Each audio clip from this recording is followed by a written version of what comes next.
Hello students. हमने last class में कुछ बेसिक किए थे फिजिक्स से रिलेटेड, और उन बेसिक्स में हमने क्या किया था। एक तो क्या था कि पूरा जो 12th क्लास फिजिक्स का जो सिलेबस है उसके बारे में स्टडी किया था कि हर यूनिट में कौन से टॉपिक है, तो किस यूनिट में हमें किस टॉपिक के बारे में स्टडी करना है। और साथ में हमने क्या किया था, कुछ डायमेंशन फॉर्मूलेज किए थे। वो डायमेंशन फॉर्मूलेज किसके थे, जो हम 11th क्लास में स्टडी करते हैं। लेकिन हमने यहाँ पर भी क्या किया है, दोबारा से डायमेंशनल फॉर्मूले को क्या किया था, हमने उनको दोबारा से स्टडी किया था, ताकि हमें 12th क्लास के जो डायमेंशन फॉर्मूले होंगे उनमें हमें थोड़ा सा ईजी हो सके। तो आज हम स्टार्ट कर रहे हैं क्लास 12th फिजिक्स का जो फर्स्ट यूनिट है उसका नाम क्या है, इलेक्ट्रोस्टैटिक्स है। और इस इलेक्ट्रोस्टैटिक्स यूनिट में कितने यहाँ पर 4 चैप्टर्स हैं। तो हम यूनिट फर्स्ट इलेक्ट्रोस्टैटिक्स का आज चैप्टर फर्स्ट स्टार्ट कर रहे हैं, और जिसका नाम क्या है, इलेक्ट्रोस्टैटिक चार्जेस। तो हम यहाँ पे किसके बारे में स्टडी करना है, इलेक्ट्रोस्टैटिक्स चार्जेस। इलेक्ट्रोस्टैटिक्स चार्जेस का मतलब क्या है, इलेक्ट्रो का मतलब इलेक्ट्रिक चार्ज, स्टैटिक्स का मतलब क्या है, रेस्ट में। तो इलेक्ट्रोस्टैटिक्स क्या है, यहाँ पर इलेक्ट्रोस्टैटिक्स फिजिक्स की वो ब्रांच है जो हमें किसके बारे में स्टडी कराती है, charges at rest.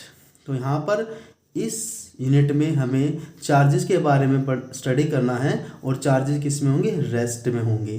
Rest means अगर हम क्या करते हैं, यहाँ पे जो चार्ज प्रोड्यूस होंगे वे किसकी वजह से होंगे, ड्यू टू रबिंग की वजह से, फ्रिक्शन की वजह से। जब भी हम दो बॉडी को आपस में क्या करते हैं, रब करते हैं, तो जैसे ही हम रब करेंगे तो वहाँ पे क्या हुआ, फ्रिक्शन की वजह से कुछ चार्ज या कुछ इलेक्ट्रॉन्स क्या करेंगे, कुछ इलेक्ट्रॉन वन बॉडी से किसकी तरफ ट्रांसफर हो जाएंगे, अदर बॉडी की तरफ। और जो इलेक्ट्रॉन को लॉस करेगा वो पॉजिटिव चार्ज गेन कर लेगा, और जो इलेक्ट्रॉन को गेन करेगा वो क्या करेगा, नेगेटिव चार्ज एक्वायर करेगा। लेकिन इलेक्ट्रोस्टैटिक्स हम क्यों बोल रहे हैं यहाँ पर, अगर हम क्या करते हैं, दो पार्ट को रब करते हैं, मान लेते हैं यहाँ पर कितने पार्ट है, 2 पार्ट है, एक पार्ट ये एक पार्ट ये। अगर हम इस पार्ट को रब करते हैं तो जो चार्ज डेवलप होंगे कहाँ पे होंगे, इस पार्ट पे और इस पार्ट पे होंगे।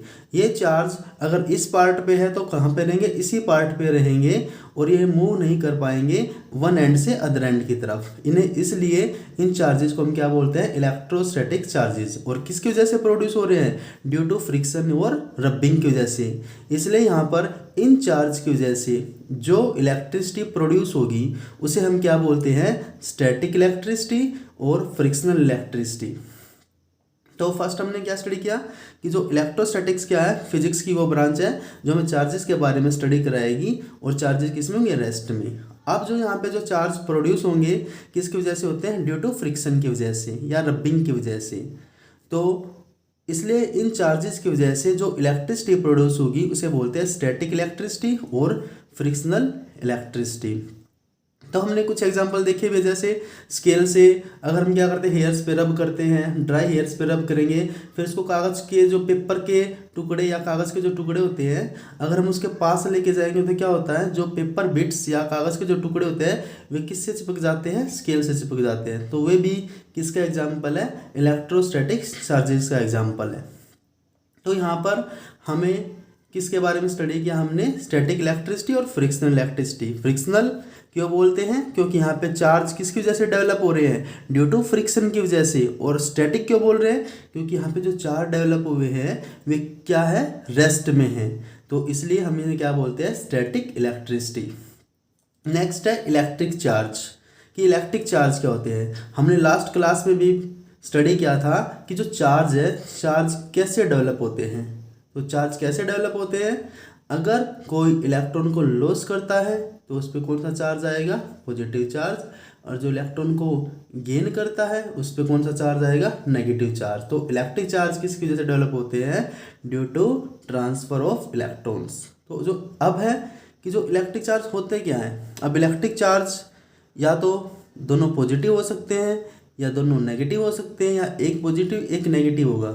अगर चार्ज सेम है तो उनके बीच में कौन सी फोर्स होती है, रिपल्सिव फोर्स होती है, या तो दोनों पॉजिटिव या दोनों नेगेटिव। लेकिन एक चार्ज अगर पॉजिटिव है और दूसरा चार्ज क्या नेगेटिव है तो उनके बीच में कौन सी फोर्स होती है, अट्रैक्टिव फोर्स होती है।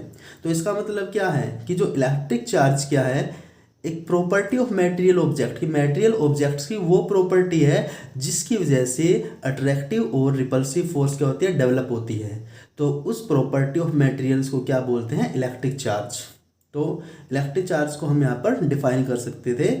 और इलेक्ट्रिक चार्ज की वजह से क्या प्रोड्यूस होगी, इलेक्ट्रोस्टैटिक फोर्स, चाहे वो अट्रैक्टिव हो चाहे क्या हो, रिपल्सिव हो। नेक्स्ट है टाइप्स ऑफ चार्ज की टाइप्स, कितने टाइप के चार्ज होते हैं, 2 टाइप्स के चार्ज होते हैं, पॉजिटिव चार्ज और नेगेटिव चार्ज। जो लॉस करेगा पॉजिटिव चार्ज एक्वायर करेगा, जो गेन करेगा नेगेटिव चार्ज एक्वायर करेगा। तो 2 टाइप्स के होंगे, पॉजिटिव चार्ज और नेगेटिव चार्ज। नेक्स्ट टॉपिक है ओरिजिन ऑफ इलेक्ट्रिक चार्ज की, जो चार्ज डेवलप होते हैं उनका मेन रीजन क्या है, कि ये चार्ज कैसे डेवलप होते हैं। तो यहाँ पे उसका स्रोत बताना है कि जो इलेक्ट्रिक चार्ज का ओरिजिन है वो क्या है। तो जब भी हम क्या करते हैं, 2 बॉडी को आपस में रब करते हैं, जैसे हम 2 बॉडी को आपस में क्या करते हैं, रब करते हैं, तो जैसे ही हम रब करेंगे उनके बीच में क्या होगा, फ्रिक्शन की वजह से कुछ एनर्जी प्रोड्यूस होगी। और वो एनर्जी क्या करेगी, किस में हेल्प करेगी, वो एक इलेक्ट्रॉन को, एक बॉडी के इलेक्ट्रॉन को दूसरी बॉडी में ट्रांसफ़र करने का काम कौन करेगी, energy produce due to frictional force. अब क्या होगा, अब इलेक्ट्रॉन किस बॉडी से निकलते हैं, जिस बॉडी में इलेक्ट्रॉन लेस टाइटली बाउंड होंगे, जिस बॉडी में क्या होगा, इलेक्ट्रॉन क्या होंगे, लेस टाइटली बाउंड होंगे या हेल्ड होंगे, उससे इलेक्ट्रॉन क्या होते हैं, रिमूव होंगे। और किसकी तरफ, उस बॉडी की तरफ जहाँ पर इलेक्ट्रॉन्स हेल्ड मोर टाइटली, और जिसमें इलेक्ट्रॉन्स क्या होंगे, हेल्ड किस में होंगे, मोर टाइटली। तो इसका मतलब क्या है, electron that is, electron transfer होते हैं from the body which have lower work function to body which have higher work function. तो ये वर्क फंक्शन क्या है, वर्क फंक्शन वो मिनिमम एनर्जी है जो इलेक्ट्रॉन को रिमूव करने के लिए यूज होती है, उस मिनिमम एनर्जी को हम क्या बोलते हैं, वर्क फंक्शन। अब जिस बॉडी से हमें इलेक्ट्रॉन को ट्रांसफ़र करना है, जिस बॉडी से हमें क्या करना है, इलेक्ट्रॉन को ट्रांसफ़र, तो इलेक्ट्रॉन किससे ट्रांसफ़र होंगे, जिसका वर्क फंक्शन लोअर होगा, मतलब जिसको हमें कम एनर्जी देनी पड़ेगी इलेक्ट्रॉन को निकालने के लिए। और किस बॉडी की तरफ ट्रांसफ़र होंगे, जिस बॉडी का क्या होगा, हायर वर्क फंक्शन होगा। हायर वर्क फंक्शन का मतलब क्या है, जिससे हमें इलेक्ट्रॉन को रिमूव करने के लिए ज़्यादा एनर्जी देनी पड़ेगी। तो इसका मतलब क्या है कि जब भी हम बॉडी को रब करते हैं तो उनके बीच में क्या आता है, फ्रिक्शनल फोर्स की वजह से एक एनर्जी प्रोड्यूस होती है जो क्या करती है, इलेक्ट्रॉन्स को ट्रांसफ़र करने में हेल्प करती है। किससे, उस बॉडी से जिसका वर्क फंक्शन लोअर है, और किस बॉडी की तरफ जिसका वर्क फंक्शन क्या, हायर है। हायर मतलब वहाँ पे इलेक्ट्रॉन टाइटली बाउंड है, और लोअर का मतलब क्या, वहाँ पे इलेक्ट्रॉन लेस टाइटली बाउंड है। तो जो लॉस करेगा उस पर कौन सा चार्ज आ जाएगा, पॉजिटिव चार्ज आ जाएगा, और जो गेन करेगा उस पर कौन सा चार्ज आ जाएगा, नेगेटिव चार्ज आ जाएगा। और इसे हम क्या बोलते हैं, ओरिजिन ऑफ इलेक्ट्रिक चार्ज। तो हम यहाँ पे भी रीड कर सकते हैं कि हमने 2 बॉडीज़ को रब किया, तो यहाँ पे जो एनर्जी प्रोड्यूस हुई है उनके बीच में वो क्या करती है, इलेक्ट्रॉन को ट्रांसफ़र कर सकती है वन बॉडी से अदर बॉडी की तरफ। अब जो इलेक्ट्रॉन ट्रांसफ़र हुए हैं किससे हुए हैं, जो लेस टाइटली बाउंड थे, और किसकी तरफ, जो मोर टाइटली बाउंड थे, मतलब lower work function to higher work function. तो ये यहाँ पर क्या था, ओरिजिन ऑफ इलेक्ट्रिक चार्ज। अब जो नेक्स्ट टॉपिक है, नेक्स्ट टॉपिक क्या है, हमने यहाँ पे किसके बारे में स्टडी करना है कि चार्जेस है, चार्जेस किस में होंगे, रेस्ट में होंगे। यहाँ पे वो प्रोड्यूस हुए तो यहीं पे रहेंगे, यहाँ पे प्रोड्यूस हुए तो यहीं पे रहेंगे, इसलिए इनको क्या बोलते हैं, इलेक्ट्रोस्टैटिक चार्जेस। और इनकी वजह से जो फोर्स प्रोड्यूस होगी, चाहे वो अट्रैक्टिव हो चाहे वो रिपल्सिव हो, वो भी क्या होगी, इलेक्ट्रोस्टैटिक फोर्स। क्योंकि इलेक्ट्रोस्टैटिक फोर्स क्यों बोलते हैं, क्योंकि किसकी वजह से प्रोड्यूस हो रही है, ड्यू टू इलेक्ट्रोस्टैटिक चार्जेस। तो आइए अब हम यहाँ पे स्टडी करते हैं, कुछ एग्जाम्पल्स हैं जो किसका एग्जाम्पल है, इलेक्ट्रोस्टैटिक चार्जेस का एग्जाम्पल है। और ये चार्ज किसकी वजह से डेवलप होते हैं, ड्यू टू रबिंग की वजह से।